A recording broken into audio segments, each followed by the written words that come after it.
Hi listeners, welcome to the video lecture series on power electronics. In the previous video, we have solved problems on series and parallel connections of SCR. In this video, we are going to look into various protections used in SCR. Let us go into the lecture. In this video, we will be concentrating on two methods of protection. One is over voltage protection and over current protection. Also, we will be discussing on the design formulas used to calculate the design elements of over voltage protection and over current protection. For further reading, you can follow the textbook on PS Pimbra on these page numbers. The contents of presentation goes like this. Initially, we will be discussing on why protection and what are all the possibilities for a device to get damaged and how to protect the device from those damages. And then we'll go for protection against dV by dt and over voltages, and then finally we will look into protection against di by dt. So one is against over voltage and the other one is against over current. Now let us go for why protection. Generally, whenever we talk about SCR, if I look into the data sheet of SCR, we will have its own ratings specified in it. Some specified ratings of SCR, which means the SCR should have been fabricated to operate at certain current and certain voltages. Means that it could able to pass only certain amount of current without causing damage to it, or it could able to block only certain amount of voltages without causing damage to it. So if it exceeds these limits of rating specified in the datasheet of SCR, then the device may malfunction or it may damage permanently. So in order to avoid these conditions, we have to protect the SCRs. Protection possibilities of device to get damage are when there is a sudden change in load. When there is a sudden change in load, current which is entering into the SCR will also suddenly change, which may create a di by dt rise, and this may damage the device permanently. The second one is when there is a sudden change in supply voltage. When the supply voltage changes suddenly, which may increase the dV by dt ratings of the SCR, and this also may damage the device permanently. The third option is when there is a fault conditions arise in the circuitry, which may misfunction the operation of SCR, and this also will damage the SCRs permanently. So these are all the possibilities for an SCR to get damaged, from which we have to protect the SCRs. Now there are various possibles of faults, and we are going to look into the required protection circuits to avoid these faults. First one is high rate of change of voltage across SCR, and this is called as dV by dt. Generally, if we look at the data sheet of any SCR, the permissible dV by dt will be given in the data sheet. We have to see that at any point of time, the permissible dV by dt should not be exceeded at any particular operating point. So this dV by dt will turn on the device sometimes. If the dV by dt, if it is exceeded, it may turn on the device sometimes, or sometimes the device may get damaged itself. So we have to protect the SCRs under these two conditions, for which we may use RC snubber circuits across the SCR, or we can use metal oxide varistors. So these two circuits, these two RC snubber and metal oxide varistors, are used to protect the SCRs against dV by dt. The next option is high rate of change of current in the SCR, which we call it as di by dt. This di by dt is because of sudden change in load, or when the load is increased suddenly.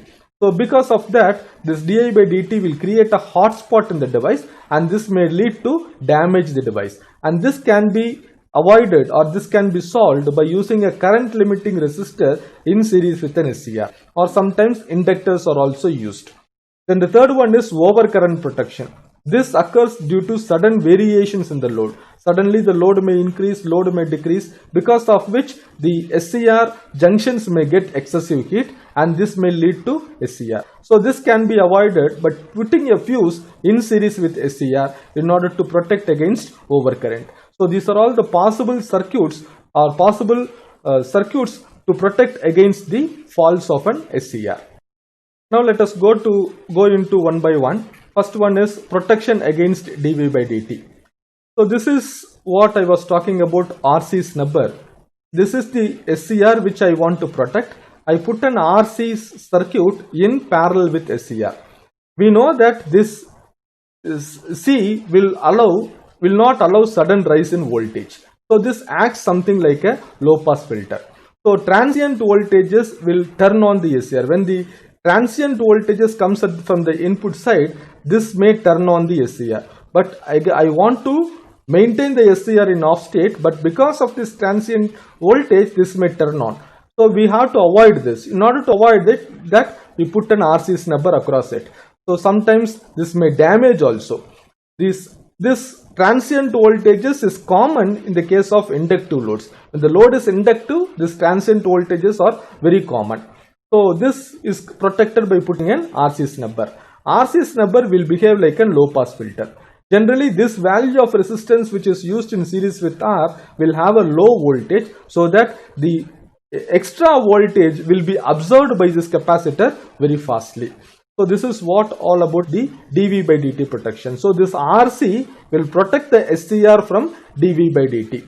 And the values of C and R can be calculated by using the formulas given here. C is equals to 1 by 2L into 0.564 Vm by dV by dt whole square. I am not going into the detail of this formula derivation.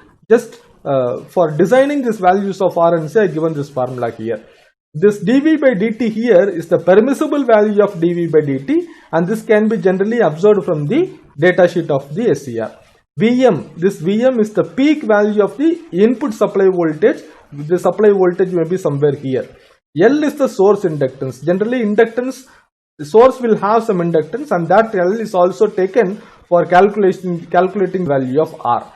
Sigma is called as a damping factor, which is generally taken as 0.65 for optimal operation. So this is what all about dV by dt. dV by dt is protected. dV by dt protection can be done by putting an RC circuit in parallel with SCR. Now let us go for di by dt protection. Once the SCR is turned on, if there is a heavy load connected in series with SCR, the current taken from the source will be very large initially. So this initial current may increase very rapidly, and this may cause a local hot spot across the junctions of SCR, which increases the junction temperature. If the junction temperature is exceeding the permissible temperature of the device, then the device may get permanent damage. So in order to avoid that, we have to put some sort of a current limiting circuit so that the current entering into the SCR when the load is suddenly switched on can be restricted. So for which we can use a inductor here. This inductor, we know that inductor will not allow sudden rise in current. So even though the SCR is switched on with a heavy load, this inductor may not allow sudden rise in current. Slowly only the inductor will allow the current to enter into the SCR. So because of that, the SCR can be protected against di by dt. So this excessive di by dt can be protected by using an inductor in series. This inductance is generally calculated as the minimum value of inductance should be at least greater than or equal to supply voltage divided by the permissible value of di by dt of this SCR. This di by dt permissible value can be obtained from the data sheet of the SCR. So this is what all about di by dt protection. In this video, we have covered what are all the possibilities of the device to get damaged and why we need protections. And further, we have detailed about the various protection circuits needed to protect the SCR. The two important circuits are needed. One is to protect the SCR against dV by dt and to protect an SCR against di by dt. dV by dt protection can be done by putting an RC snubber across the SCR.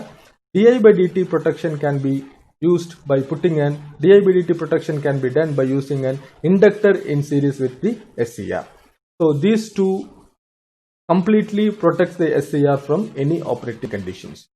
That's all about this lecture, and in next lecture we will solve simple analytical problems on protection of SCR against di by dt and dV by dt. Thank you for your patient listening. Thank you.